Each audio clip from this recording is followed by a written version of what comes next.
Aloha and welcome to the Bodhi Tree, Hawaii. So glad you could join us tonight. We'll get started in a second right after I make a couple of announcements. Oh, hey everybody. So good to have you here. Thank you. It's so generous of people to come. I'm going to make some announcements anyway, even though you all know that the bathroom's in the foyer and about the locks, and that there is a box for dana offerings to the Bodhi tree. Again, they've been very generous to us and don't charge us. So if you feel it in your heart to help continue the work of the Bodhi tree, it's available.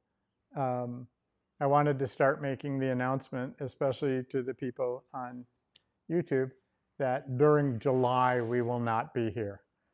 Both Amy and I will be on retreat in different locations, and so we won't have equipment. And even if we did, we'd be in silence, so not going to happen. But we will be starting up again in August. So that's the plan. The first week in August. I think Monday's the 3rd, so that would be the 5th. So very early in August we'll be back. So thanks for being here. And we'll do what we usually do. Let's move a little. And as always, Ron, careful with your hands. Don't move over too close. Yeah, I've done it many times. Many, many times, yeah. All right, let's start, as we always do, simply by standing with our knees relaxed, not stiff. Nobody's on camera but me, so let your bellies droop. Your shoulders can relax. Think maybe there's an egg under your armpits, so you're not holding them in tight. They're just dangling. And just take a few nice deep breaths in, and we'll feel our connection with the earth. If we can, lean, only if we can, and it won't interfere with your balance. We don't want to close our eyes. I don't anyway. Lean a little forward so that you're maybe having 55% of your weight on the ball of your feet, just a little less. And your hips can be thrust a little up in front and down and back, almost as if you're trying to pour milk off the back of your hips. Right, so think about it, instead of standing up like this, we're allowing water to drip out the back of our pelvic region. Does that make sense? Huh? The milk idea doesn't work. The milk idea doesn't work? That's fine. Hey, good to have you here. Did you bring Amy with you? Is she gone already? All right.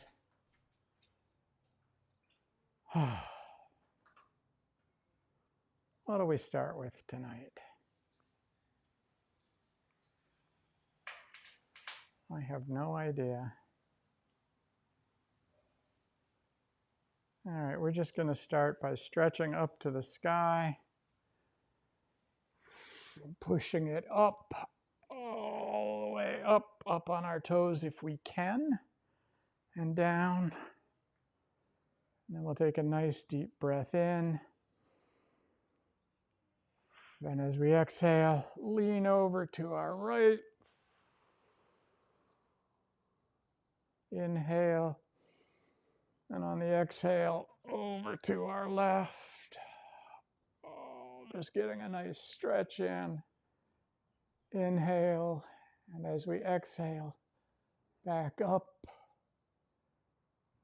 Inhale. And as we exhale carefully so we don't hurt our backs, just allow ourselves to drop and hang here. We're not trying to exercise. We're not trying to touch our toes or the floor. You're welcome to, but this is not gym class. This is just hanging around. We can breathe into our back, almost as if we're arching our back, filling a turtle shell, and exhale and feel it flatten out again. One more time. And on our next breath in, when we exhale, start coming up, but use our legs. We don't want to hurt our back. We're not trying to throw that out.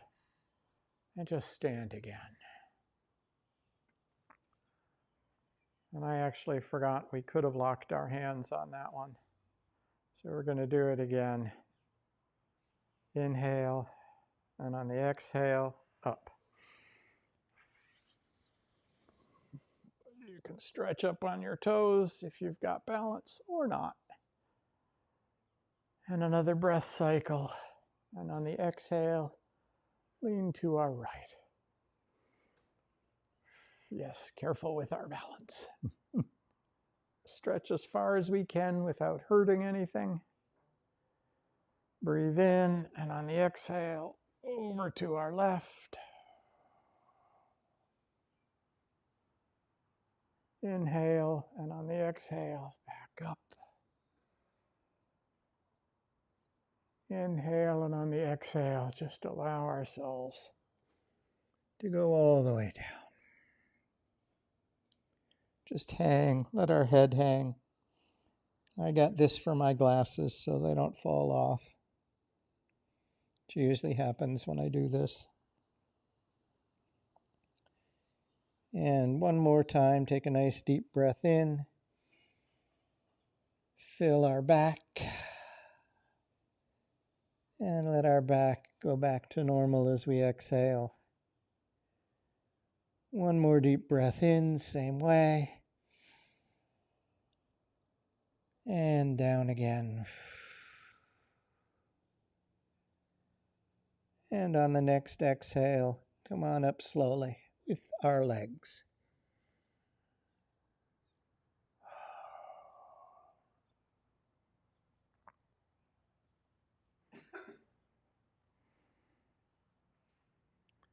All right, I'll just stand here for several hours.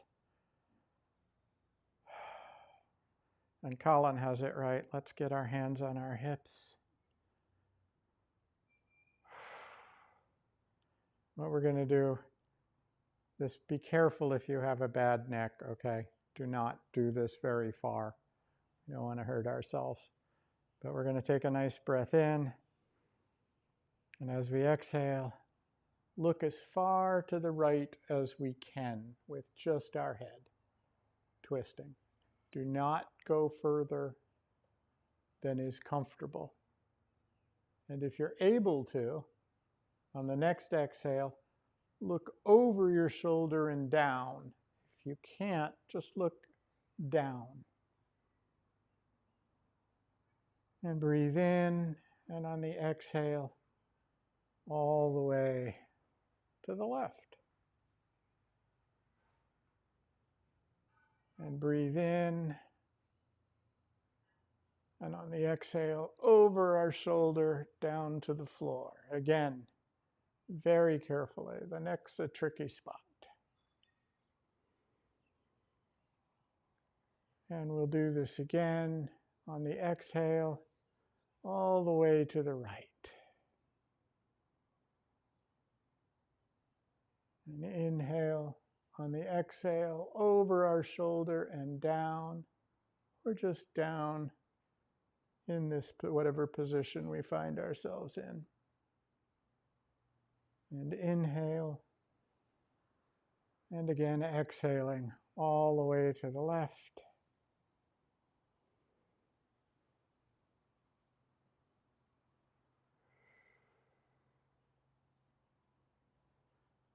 And over our shoulder on the next exhale. And this time, we just stop in the middle.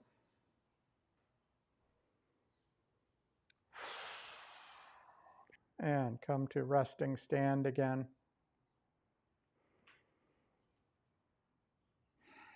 And let's just shake it out. Just allow our hands to shake and our arms and our shoulders and our legs and our hips and whatever you want to jiggle, just jiggle it.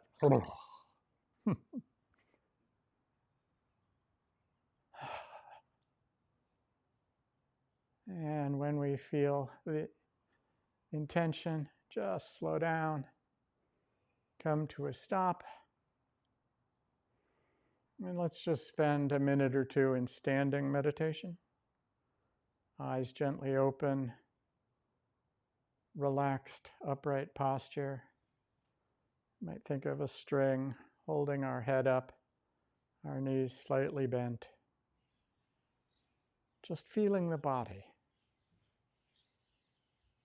What's it like to stand?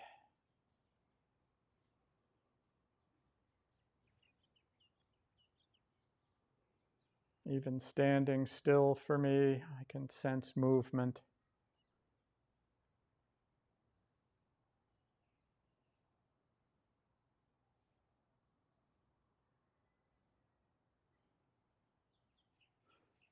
We don't need to be those guards at the palace in England. How they do it's beyond me.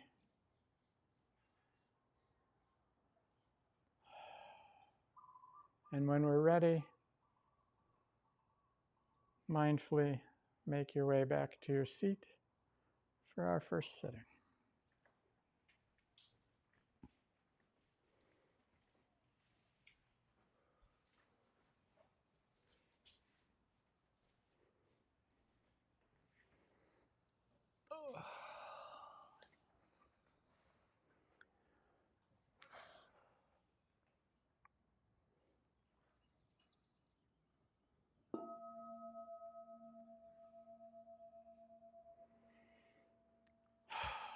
Welcome.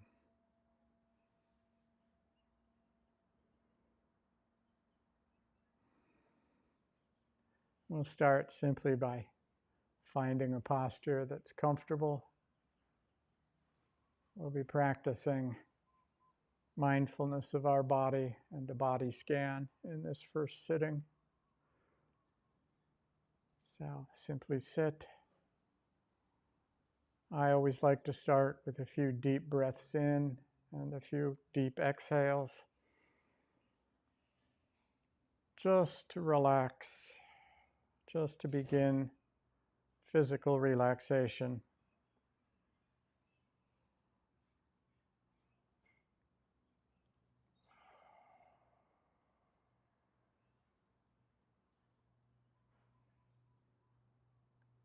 And as we allow our breath to return to normal, if you want to wiggle,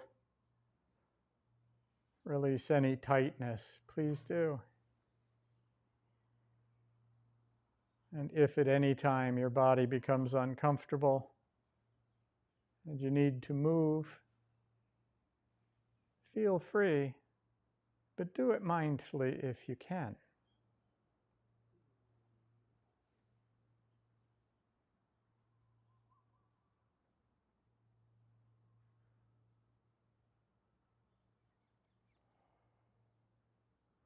Allow our awareness to settle into our body, just as we're allowing our body to settle into our cushion or chair.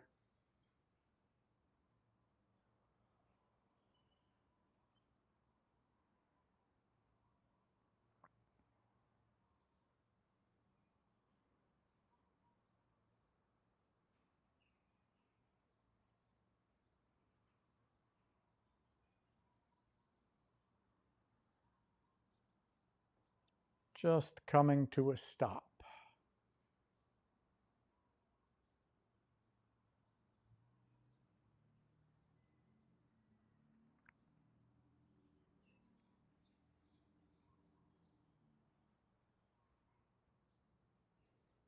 Softening.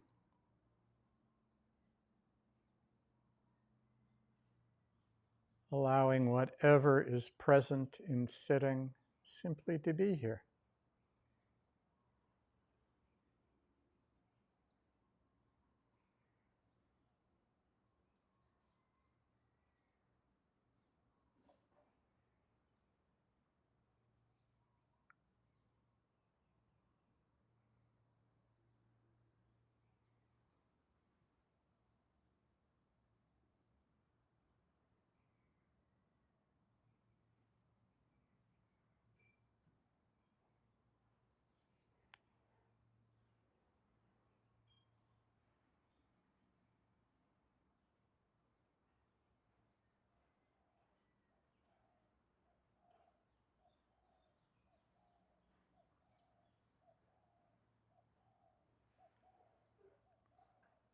And this evening,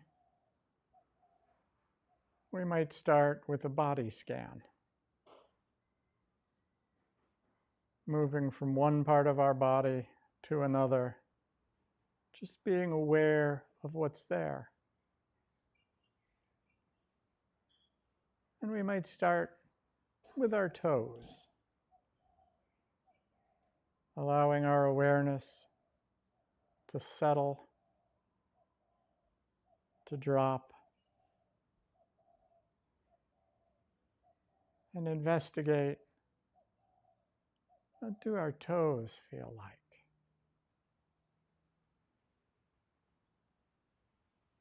If you want, you might even wiggle them a little, just to experience what that's like.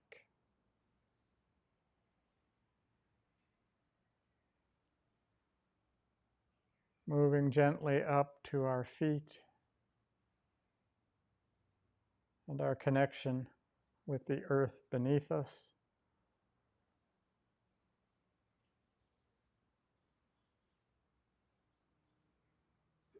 Whatever sensations are present,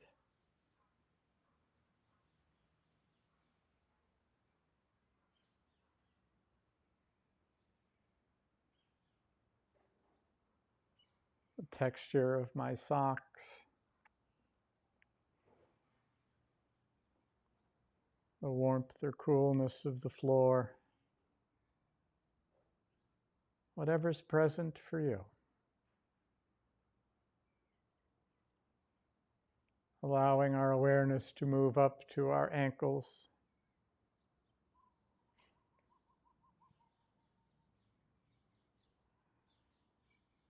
our lower legs.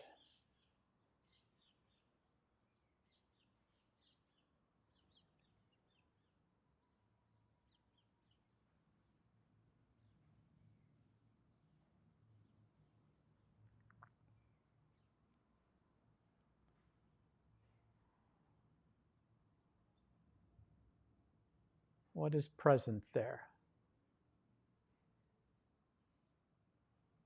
Moving up again to our knees, everybody's favorite topic.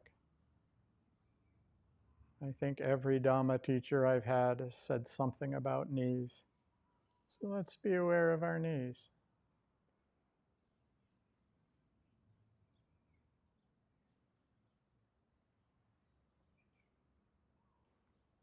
And our thighs continuing to move up.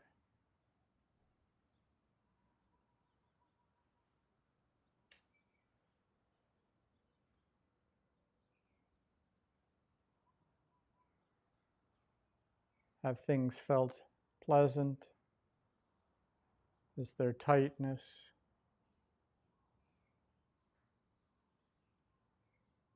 What's present?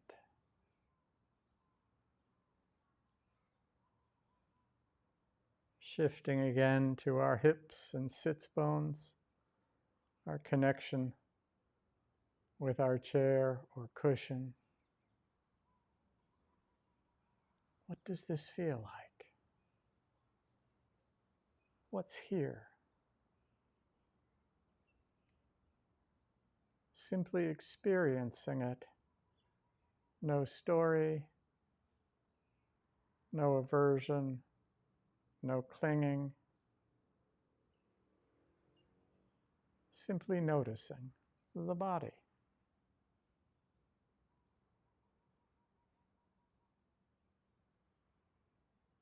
Up again to our belly, gently rising and falling, perhaps, with each breath. What does that feel like?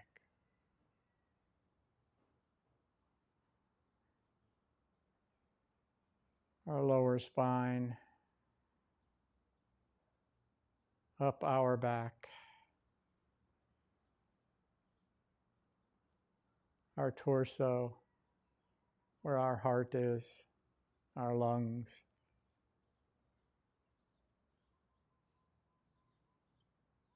All those organs there. Am I aware of them? To our shoulders.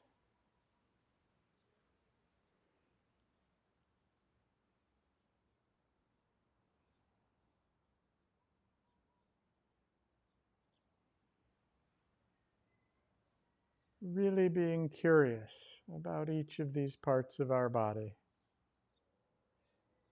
Down our arms and elbows, our forearms, our hands, our fingers, softening, curious,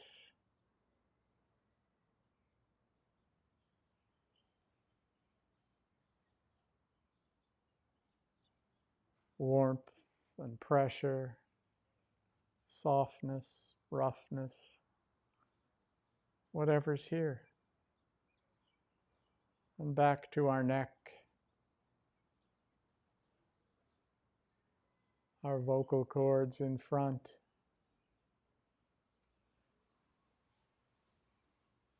the back of our head,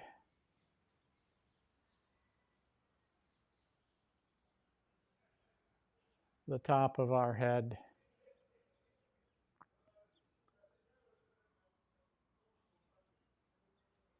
our forehead.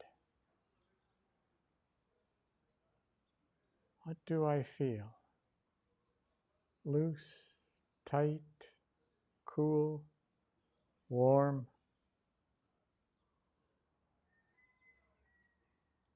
Our eyes and the muscles there, tense, relaxed. All good, all normal. Just investigate. our mouth, our jaw. What's present?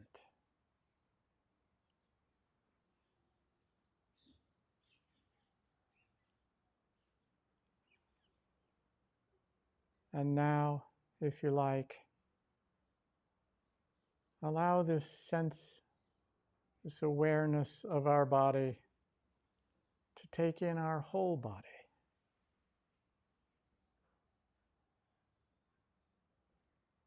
All of these parts unified, all one, from the top of our head to our toes.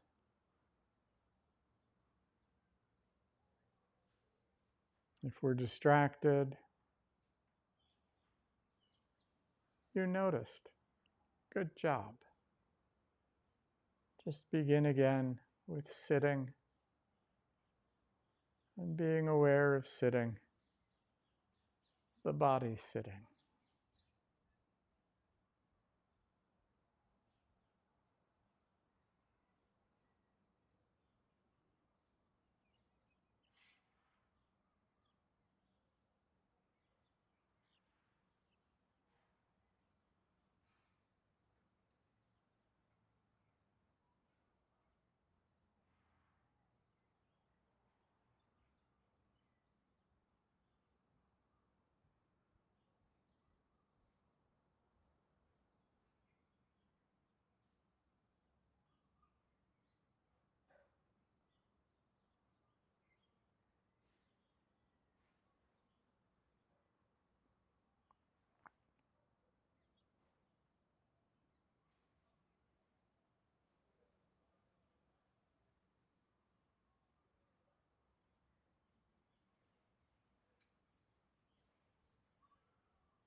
Curious about our body, we might be aware that the sensations change. Sometimes in a moment, sometimes more slowly.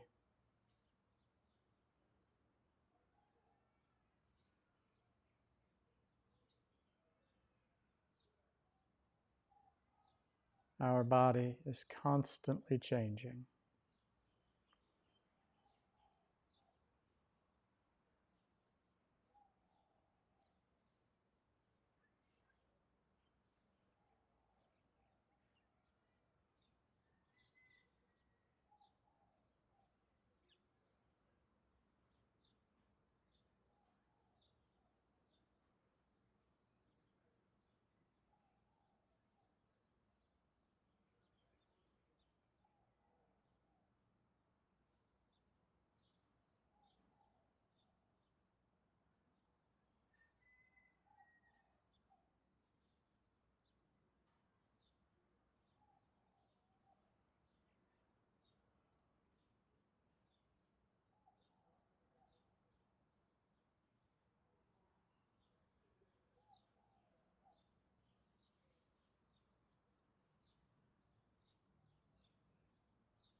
If we're distracted by sounds, we might just note hearing. After all, it is our body hearing. And return to sitting and knowing we are sitting.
In the last few minutes of this sitting, if you'd like,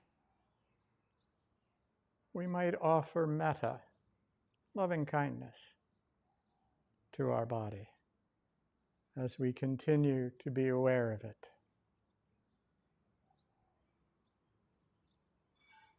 And gratitude for whatever ailments we might have, whatever pains we might have. Our bodies brought us here tonight. Thank you, body.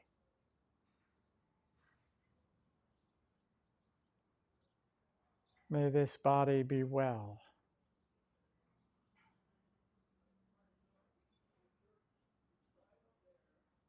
May this body be healthy.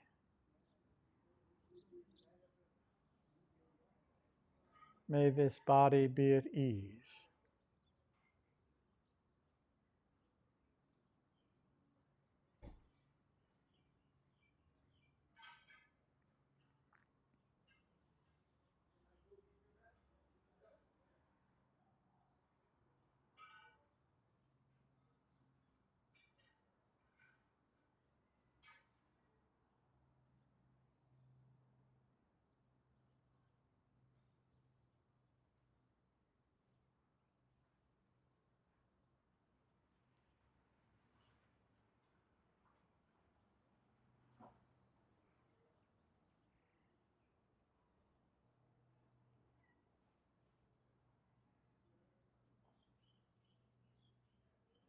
If any parts of our body are in distress, we might flavor our metta with compassion. I am aware of this suffering. May it be relieved.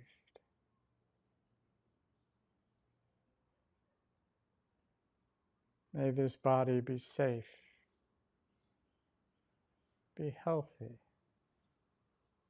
be at ease, and free from suffering.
Shortly, I'll invite the bell to ring.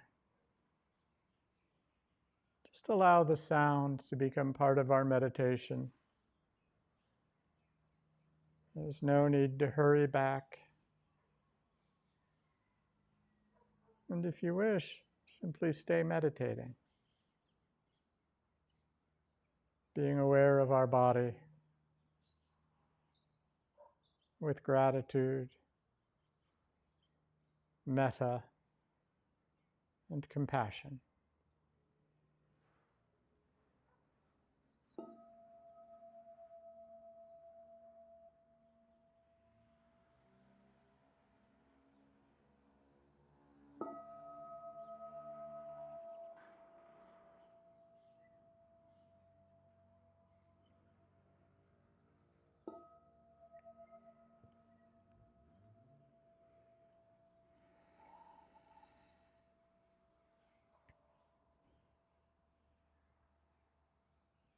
Thank you for your practice.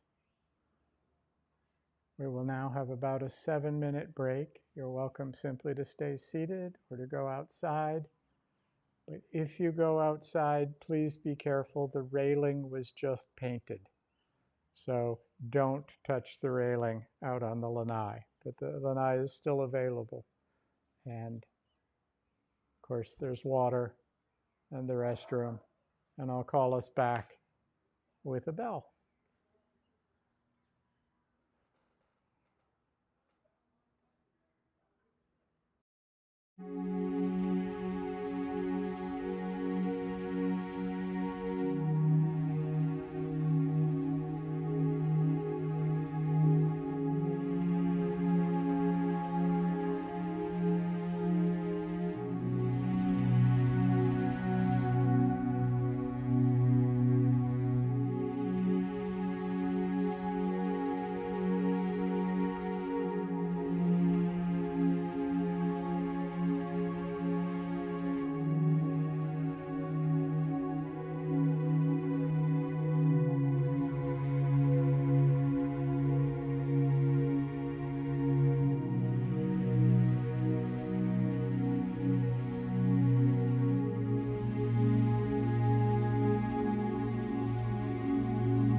Welcome back, everybody. Everybody had brought their body with them tonight, right? So you were able to do that last sitting, okay?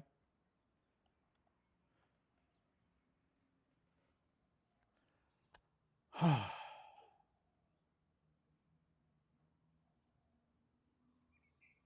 kind of relaxed now.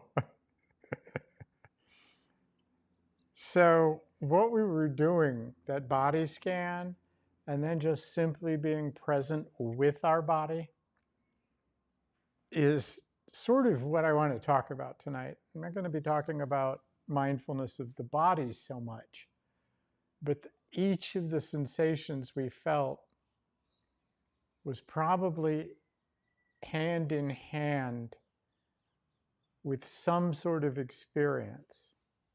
In other words, there are parts of our bodies that might be tense and that might not feel so good. There's a part of our bodies that feel real good. There's parts of our bodies that are just there. And so that first moment we're aware of it, there's something called Vedana. That's the Pali word. The English translation was decided upon, and it's feeling tone. I don't really like that word because it because it evokes so much. It's like feeling. Oh, what am I feeling? And that isn't really what it is in that sense. Or tone, I start thinking of music. It's just because of that. And it's really not that. It really boils down to whether something is pleasant upon first contact. And this really is first contact. So when you hear a bell rung like this, it might be pleasant.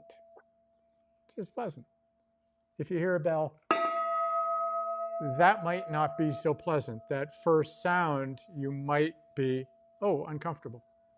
That's what it is. And it's not the story we tell about it. It's simply that first contact. And it's sort of where we meet experience. When something arises, it's pleasant, it's unpleasant, it's neutral. Vedana. Now, I actually don't even like the word pleasant, unpleasant, and neutral, because I don't know about you, but when I hear the word pleasant, I start thinking of like a maiden aunt and having tea in the afternoon, wearing white down at Halekulani, which is a wonderful thing to do, but it has that sort of, it just evokes images. I sort of like to think of pleasant as, just that sort of embodied sort of, right? So instead of saying pleasant, I sometimes just think of it as, Unpleasant, and there's so many unpleasant things in the world. That sound, the first time was nice. The second time, it rang a little unpleasantly in my ears. But unpleasant also conjures up all kinds of stuff in my mind. So I do use the labels, but I actually sort of like thinking of when I hear that, right?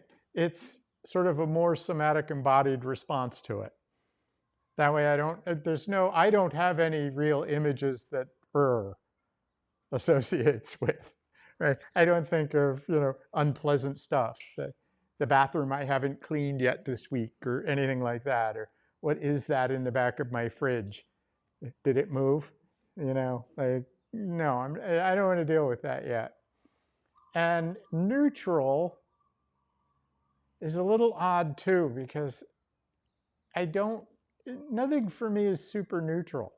It may not be pleasant, it may not be unpleasant, but it's still there. And when I think of neutral, I think of not there. So I often just sort of think of it as, So I've got pleasant, unpleasant, a neutral. It's all there. I noticed it all. And that's all it is. That's all with Vedana.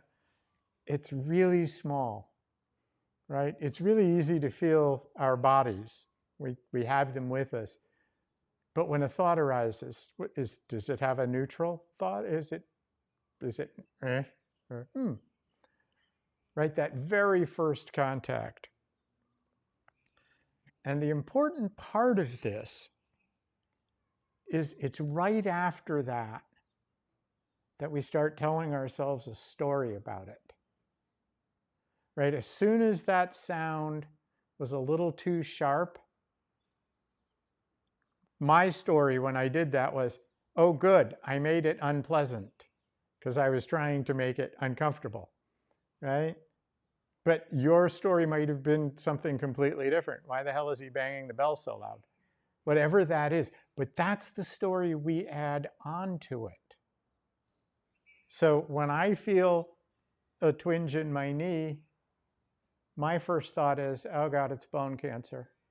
Or I'm going to have my knee replaced again. And all of that is just story. I'm 68 years old. My knees hurt sometimes. Technically, no, they're titanium, so no, they don't hurt. It's the parts they attach to. But the point being, if we can notice the Vedana, if we can notice that moment, we have the opportunity to break the chain that leads to the story I'm going to tell about it. And so in the whole cycle of things we can do in meditation, that's literally where we can break the chain of suffering. Because really at the heart of this practice is to suffer less, right? We don't want to suffer. And now many people come for relaxation. Many people come to shut their mind down. Good luck. There's a variety of reasons we're here. But at the heart, if we think about it, it really is what the Buddha taught. It's about not suffering. If we're here to relax, it's because we have tension and we don't want it. If we're here to somehow not think, well, the thinking disturbs us and we're suffering, so let's not do that. Whether we can do that or not, it's a completely different issue. But at the heart, it's about not suffering. And I know I've told stories about knees because I have fake ones now. And other members of the Sangha have told stories about how they were having physical issues and were able to relate to them differently. And that's literally breaking that chain of the stories we tell ourselves. And the Buddha taught that as the second arrow. Right? The first arrow is this whatever arises, this or even the trying to cling to something that's beautiful. That is why the flowers are here, by the way. It was the Buddha's birthday celebration, Vesak, over the weekend. And the flowers are lovely. They really are. It's wonderful to have the flowers, but they're also impermanent. And so this idea that things will pass and we don't have to hold on to them, this is one of the ways we learn this. So this is where we can learn to break that chain. There's a lovely poem that sort of fits to this, very short. I've used it before by Basho, very famous haiku. The old pond. A frog jumps in. Sound of water. That's it. It's just that first contact. There's no story told about that afterwards, right? It's the contact with this. It's the tone of it. And it's the release.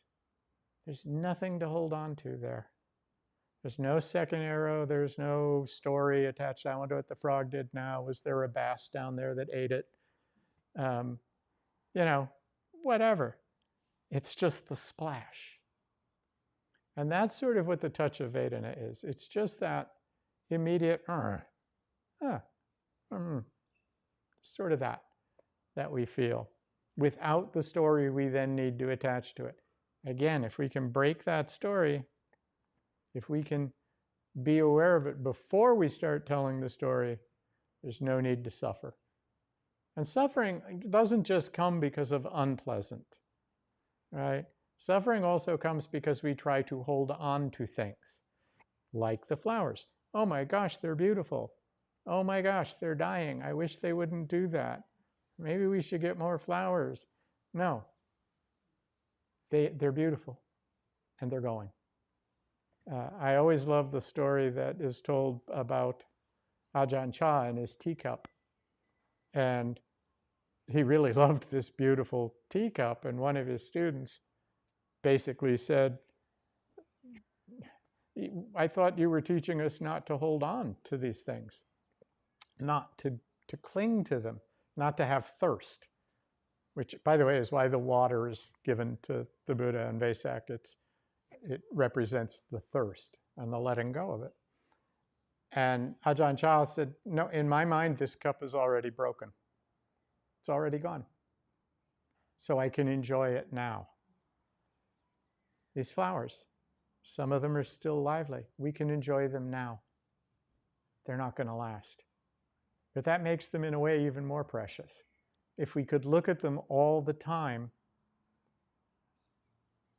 they wouldn't mean as much. We'd stop looking at them. I mean, we live in Hawaii. This is one of the most beautiful spots on the planet.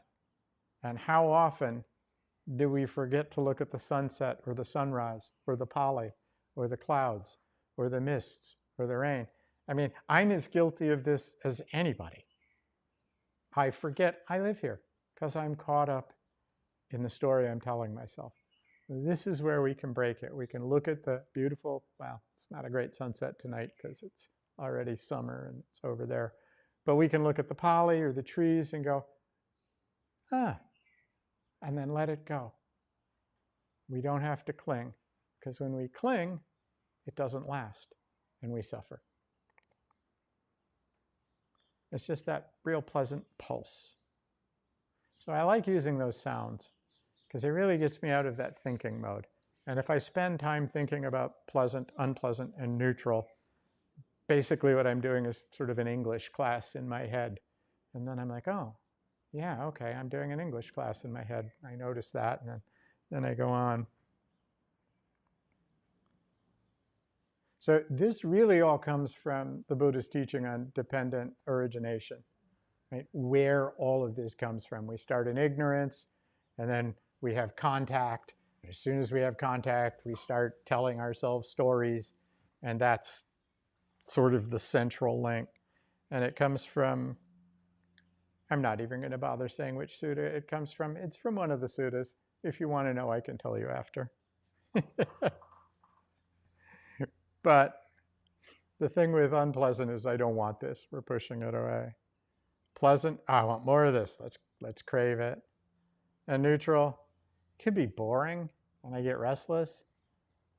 Or it could, if it's neutral, I could start seeking stimulation.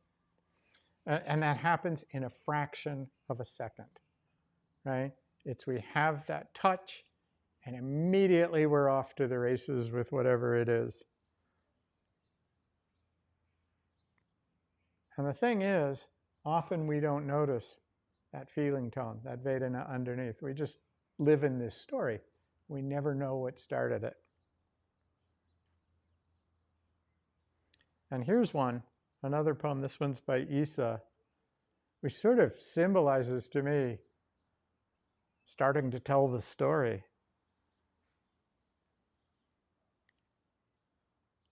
This world of dew is only a world of dew. And yet,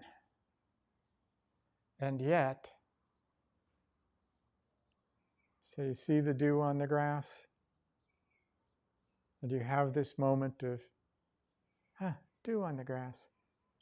And the next thing you're thinking is, the sun is going to dry it out.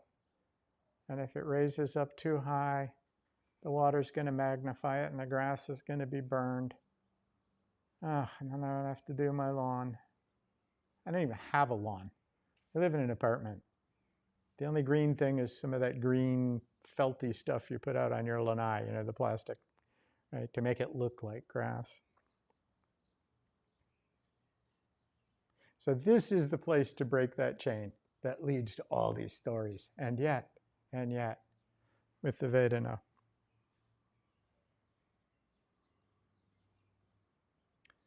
And again, this has a lot to do with that idea of two arrows. The first arrow is that contact. The first arrow is, pretty. Right? The first arrow, look at the flowers. The second arrow is, well, that one's dying. They're all going to be dead soon. Should I get more flowers? Right, and now I'm suffering.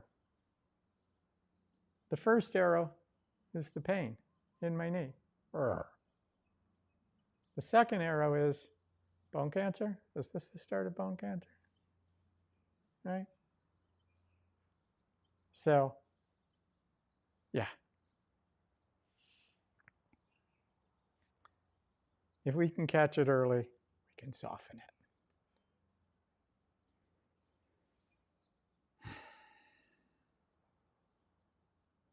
There's another poem that I love, and I've used it here several times for a variety of different reasons. And it's from Ryokan, another haiku author from a while back.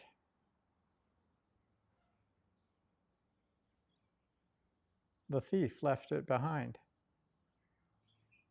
The moon at my window.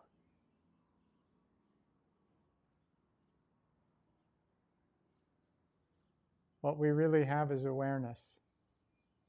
All of these things, the flowers, the this, the that, we cling to or try and push away. If we can break that chain, what we have is this awareness, this moment, without the suffering. And I'm not really big on suffering. Like many of us, we've done enough. And it's not going to stop completely. But if I can learn to be aware of that moon, if I can learn just to be aware, just to allow this to be, and to enjoy, like Ajahn Chah did, the teacup that's already broken without clinging to it. If I can not be averse to something that is going to pass. Now, that doesn't mean don't go get medical treatment. I'm not trying to say, oh yeah, don't worry about the pain. It'll be fine later. Yeah, the later might be, when we're not here anymore. So yeah, do get things fixed. But live in that moment of awareness. I try. The moon is still there. Awareness is right now. It doesn't lean. It can't be taken from us. So that's Vedana. So we're going to sit again for a while, I think.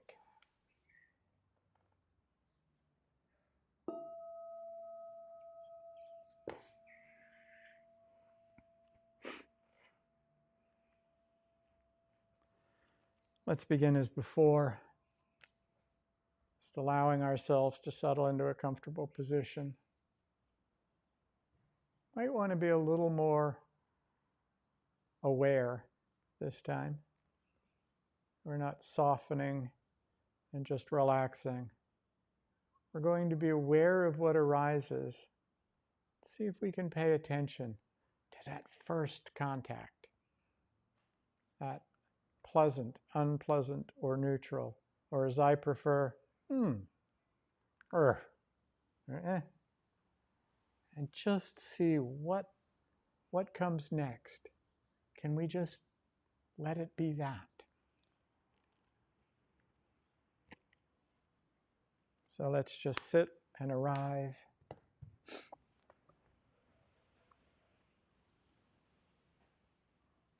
Allow ourselves to settle again.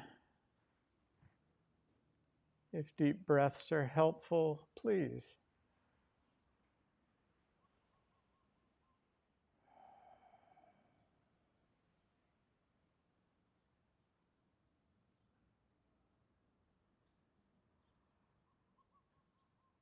And once we've settled and allowed ourselves to stop, allow our breath to return to normal. We're very good at it. We needn't worry.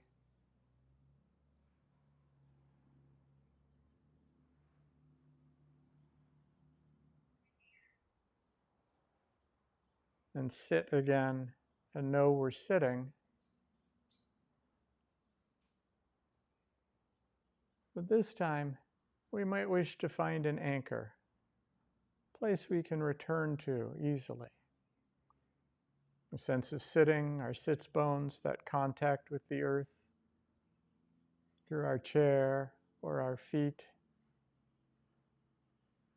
Perhaps it might be your breath at your belly, rising and falling, or the sense of breath on our upper lip and nostrils, warm and cool. Whatever you choose, you might stay with it and not go anchor hunting.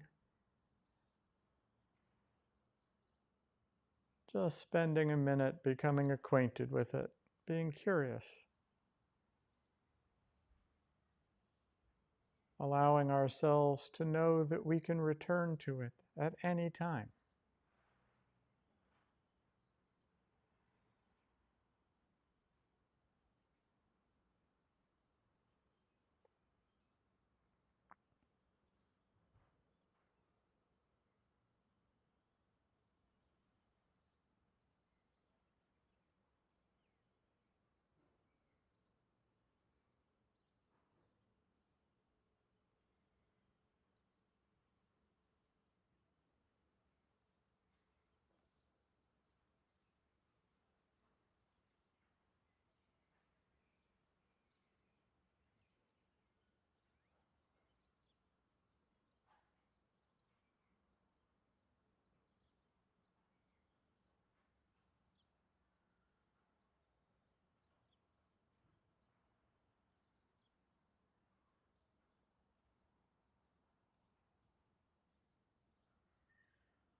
Once we've established our anchor,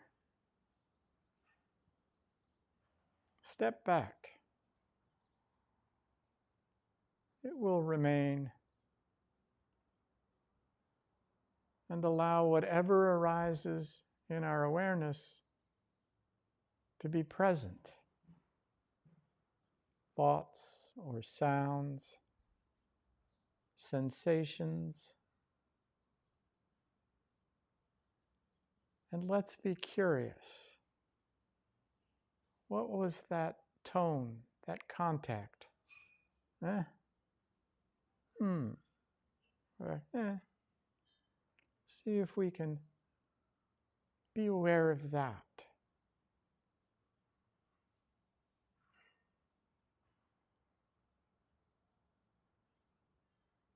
And if we can simply let that be.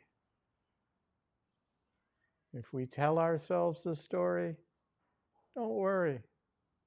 It's normal. It's what we do. Just note that we can return to our anchor and that we noticed. And begin again.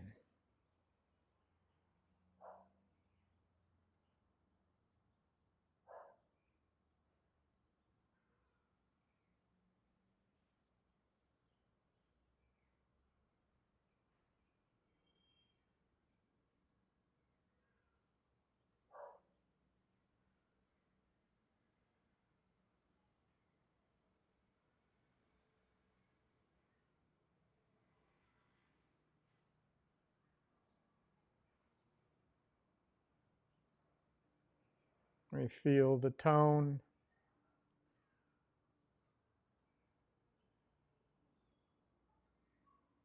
And are aware if we're averse, pushing it away. Or thirsty for it. And holding on. Or thinking not much of it at all. And becoming restless. Or,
simply being present.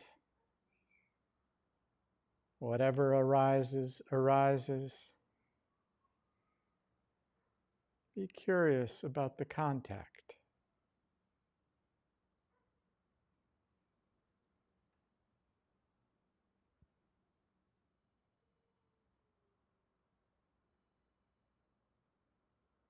Am I pushing it away? Am I clinging?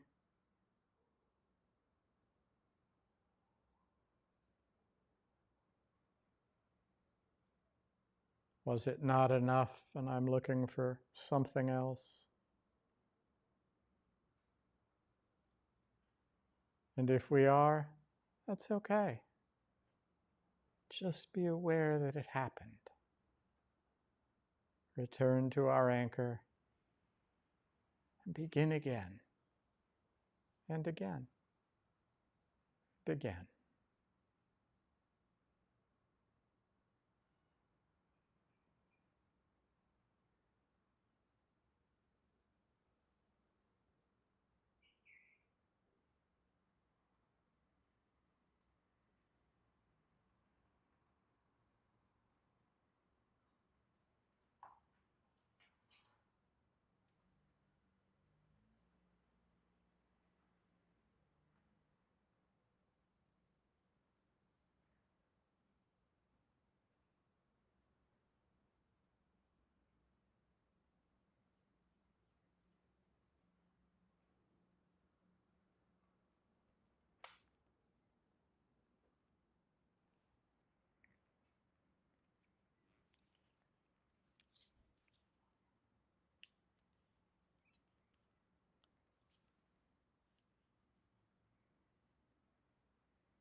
Once again, I'll invite the bell to ring. No need to hurry. Just let the sound arise. Pleasant, unpleasant, neutral, whatever it may be, there is no hurry.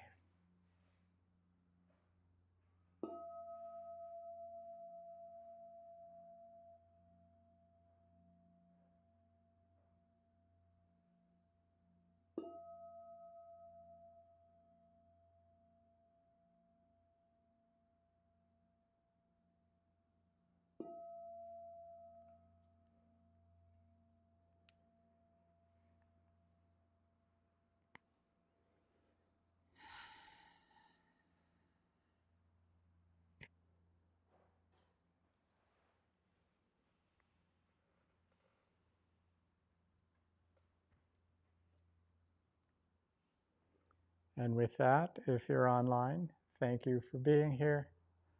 We'll be back again next week. Mahalo.